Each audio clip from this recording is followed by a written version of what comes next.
Happy birthday to you. Cake কাটো, cake কাটো। ভিতরে কে আছেন গো? দরজা খোলে। রাজু, তোমার জন্মদিনে এই চিংড়ি মাছটা গিফট করে দিলাম। এই কেউ আসেননি গো, দরজা খোলে। স্যার, আল্লাহর রাস্তায় কিছু ভিক্ষা দেন, অনেকদিন না খেয়ে আছি। আরে জন্মদিনে চিংড়ি মাছটা ফকিরকে দিয়ে আসি। এই নাও, টাটা, বাই বাই। এমন আর এই ঘরে কি থাকবো না, সব ভেঙে ফেলবো। তুই এক্ষুনি বাসা থেকে বেরো দে, এক্ষুনি চলে যা বাসা থেকে। চলে যাচ্ছি, এক্ষুনি চলে যা, এক্ষুনি বাসা দিয়ে চলে যাবো। আর আসবে না এই বাড়িতে। আজকে যে ফকিরের বাচ্চারে ভাড়ায় ফুটালাম, আমার চিংড়ি মাছটা নিয়ে গেল। সব ভেঙে ফেলবো। আমি কি খাবো? আমার বাচ্চাটা নিয়ে কি খাবো?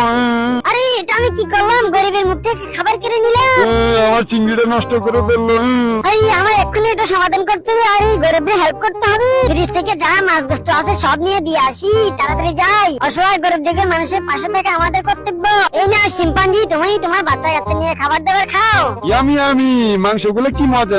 থ্যাংক ইউ আমার লক্ষ্মী বিড়াল, এভাবে মানুষের উপকার করবা। নাসার ওয়াকাটা